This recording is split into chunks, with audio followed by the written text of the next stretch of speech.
तमाम बातों को मद्देनजर रखते हुए अगर हम योगी जी के फैसले की बात करें तो इनके फैसले को कितने लोगों ने मोहब्बत की नजर से एक्सेप्ट किया है, कितने लोगों ने इसका विरोध किया है, ये सोचने और समझने वाली बात है। सबसे पहले तो हम उन लोगों की बात करते हैं जिनकी सहूलत के लिए, जिनके सुकून के लिए, जिनकी फायदे के लिए योगी जी ने ये कानून लागू किया है। क्या वो लोग इस बात से सहमत हैं? हम बात कर रहे हैं उन यात्रियों की जो अपनी आस्थाओं को दिल में बसाकर, कुछ उम्मीदों की शमय जला करके लंबा लंबा सफर करके हरिद्वार तक आते हैं जल लेने के लिए। तो क्या हम उन यात्रियों से मालूम करें कि वो यात्री इस फैसले से, इस कानून से खुश हैं या नहीं है?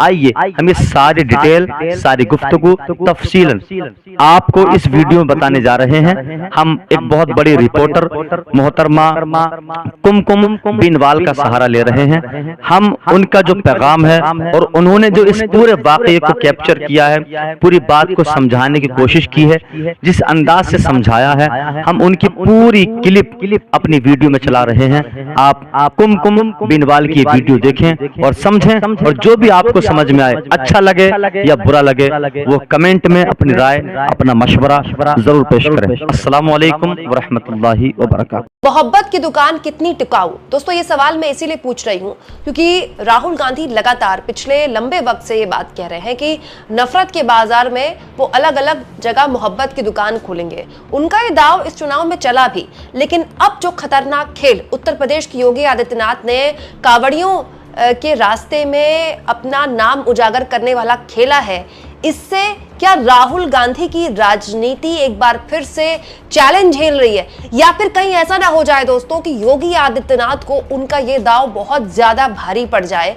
क्योंकि लगातार सोशल मीडिया में ऐसी तस्वीरें वायरल हो रही हैं जो योगी आदित्यनाथ के इस धर्म वाली कार्ड को, कांवड़ियों के रास्ते में जिस तरह से उन्होंने आदेश दिया है कि वो चाहे हिंदू या मुसलमान, उसको अपने नाम को आगे रखना होगा ताकि कांवड़ियों को दिक्कत ना हो, इसे लेकर जबरदस्त तरीके से बहस हो रही है। लेकिन अब एक नई तस्वीर सोशल मीडिया में वायरल हो गई है जो इस बात का प्रमाण है कि अब केवल एक नैरेटिव चलने वाला जो वक्त था वो निकल गया है। दोस्तों आज सुबह से लगातार न केवल कांग्रेस पार्टी के नेता बल्कि कांग्रेस पार्टी के समर्थक सोशल मीडिया में एक वीडियो और फोटो शेयर कर रहे हैं। जैसे कांग्रेस पार्टी के राज्यसभा सांसद है इमरान प्रतापगढ़ी, देखिए इन्होंने एक फोटो शेयर की है जिसमें आम के ठेले में मोहब्बत की दुकान लिखा हुआ है, नो हिंदू नो मुसलमान। आप जानते हैं कि अब हर ठेले वाले को उत्तर प्रदेश में अपनी नाम उजागर करना होगा, अपनी पहचान उजागर करनी होगी, और अगर कोई अपना नाम बताता है तो उसी से पहचान उसकी उजागर हो जाती है कि वो हिंदू है कि मुसलमान है। और ऐसे में बहुत से ऐसे मुस्लिम भाई हैं हमारे जिनको सावन के महीने में रोजगार के मामले में गहरी चोट लग सकती है, जिनके ढाबों में अब लोगों ने जाना बंद कर दिया, जिनके ठेलों से लोगों ने फल सब्जी खरीदना बंद कर दिया। ऐसे में सोशल मीडिया में न केवल इमरान प्रतापगढ़ी ने ऐसी एक फोटो शेयर की जिसमें राहुल गांधी की तस्वीर है और ना तो इसमें किसी का नाम है और ना ही किसी की धार्मिक पहचान है, लिखा हुआ है मोहब्बत की दुकान। इसके अलावा दोस्तों डेटा एनालिस्ट अजेंद्र उर्मिला त्रिपाठी ने भी ऐसी एक वीडियो शेयर की है मोहब्बत की दुकान हिंदू मुसलमान के नाम पर, जिसमें एक व्यक्ति एक ठेले में ऐसी यही वाली राहुल गांधी वाली पर्ची छाप रहा है, पर्ची चिपका रहा है। एक और व्यक्ति जो दुकान के पास यही राहुल गांधी की पर्ची छाप रहा है, मोहब्बत की दुकान, राहुल गांधी की तस्वीर बनी हुई है, नो हिंदू मुसलमान। इसके अलावा और लोगों ने भी दोस्तों ये फोटो शेयर की है जिसमें एक आम के ठेले में राहुल गांधी की तस्वीर लगाई गई है जिसमें किसी का नाम नहीं लिखा है, ना तो हिंदू ना मुसलमान, और लिखा हुआ है ये मोहब्बत की दुकान। इसके अलावा दोस्तों काविश अजीज जो कि पत्रकार हैं, इन्होंने भी इस तरह की एक वीडियो शेयर की जिसमें उन्होंने लिखा है ये तो बीजेपी की पूरी प्लानिंग फेल कर रहे हैं। इसके अलावा कांग्रेस नेता हैं अतुल लोंधी, उन्होंने भी यही वीडियो शेयर किए कहते हुए मोहब्बत की दुकान नो हिंदू मुसलमान। बात ऐसी है दोस्तों कि सोशल मीडिया में कांग्रेस के बहुत से ऐसे समर्थक हैं, कांग्रेस के ऐसे बहुत से नेता हैं जो इस तरह की वीडियो शेयर करके अपने नंबर बढ़ा सकते हैं, लेकिन सच्चाई ये है कि एक गरीब हिंदू हो या मुसलमान हो उसके लिए ये एक अनिवार्य चीज हो गई। अब सरकार का ये आदेश है तो राहुल गांधी की मोहब्बत की दुकान की तस्वीर लगाकर सोशल मीडिया में कुछ वक्त के लिए वायरल की जा सकती है, लेकिन सच्चाई ये है कि इस आदेश को फल वाले को भी मानना पड़ेगा, हर ढाबे वाले को भी मानना पड़ेगा। सावन के महीने तक तो कम से कम ये चलेगा ही चलेगा, आगे कब तक चलेगा कुछ कह नहीं सकते। और यही वक्त है जब उपचुनाव की तैयारियां योगी आदित्यनाथ कर रहे हैं। दोस्तों, योगी आदित्यनाथ अपनी पार्टी में बुरी तरह से घिरे हुए हैं, इतनी बुरी तरह से घिरे हुए हैं कि उनकी कुर्सी की बचेगी कि नहीं बचेगी, अभी कुछ वक्त पहले इसी को लेकर बहस हो रही थी। लेकिन इस बीच योगी आदित्यनाथ की पुलिस ने मुजफ्फरनगर में ये एक ट्रीटमेंट शुरू किया जिस पर खूब हो हल्ला मचा, इतना हो हल्ला मचा कि योगी आदित्यनाथ की सरकार को लगा कि इसको पूरे राज्य में लागू किया जाए ताकि उनकी जो कट्टर हिंदुत्व की छवि है उसको और धार दी जाए। और यही योगी आदित्यनाथ की पूरी राजनीति की यूएसपी है।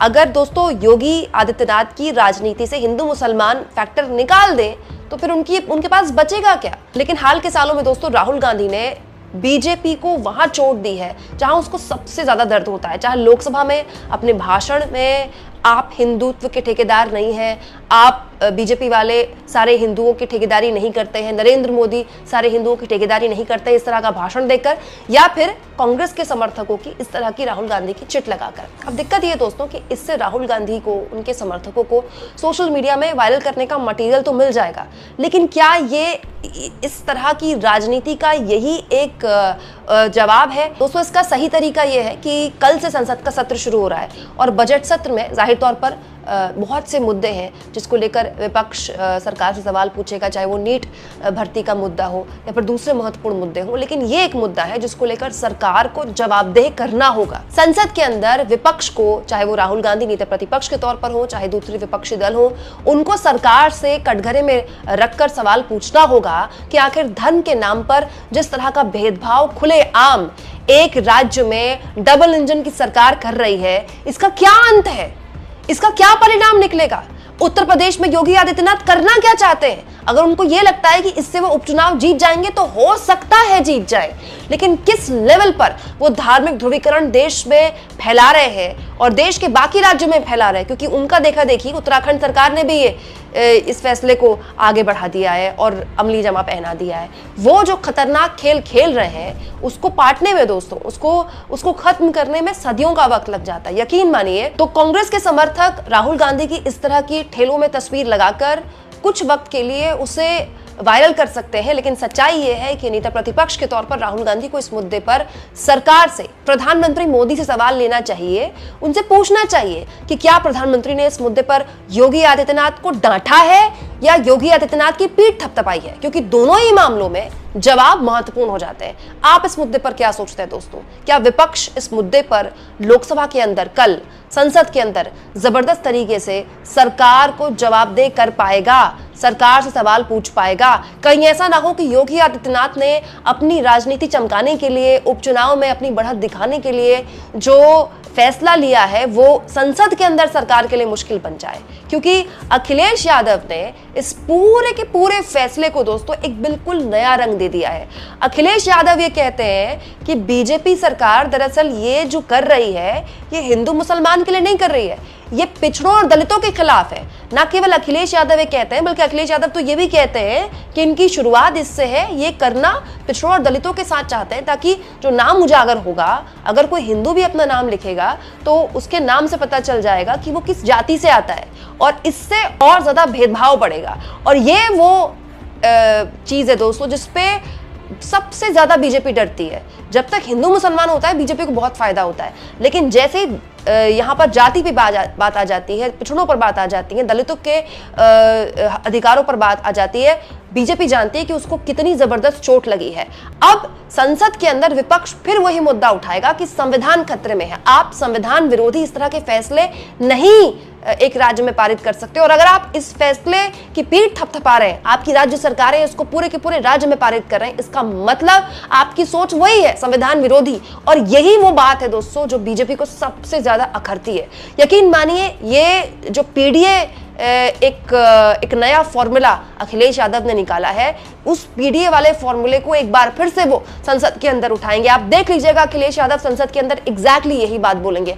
न केवल अखिलेश यादव बल्कि आम आदमी पार्टी ने भी यही बात बोली है। आम आदमी पार्टी के सौरभ भारद्वाज ने भी एग्जैक्टली कल यही बात बोली कि इनकी मंशा हिंदू मुसलमान करने की नहीं है, इनकी मंशा पिछड़ों को पीछे धकेलने की है, ताकि जो हमारे पिछड़े भाई बहन हैं, जो थोड़ा बहुत ठेला लगाकर पैसा कमा लेते हैं, ढाबे खोलकर पैसा कमा लेते हैं, या थोड़ा बहुत उनकी आमदनी हो जाती है, उनको रोजगार मिल जाता है, वो उनकी नाम पहचान को उजागर करके दरअसल उनके रोजगार को चौपट करना चाहते हैं। दोस्तों, क्या लगता है आपको, क्या संसद के अंदर बजट सत्र इस पूरे के पूरे मुद्दे की वजह से हंगामे की भेंट चढ़ सकता है?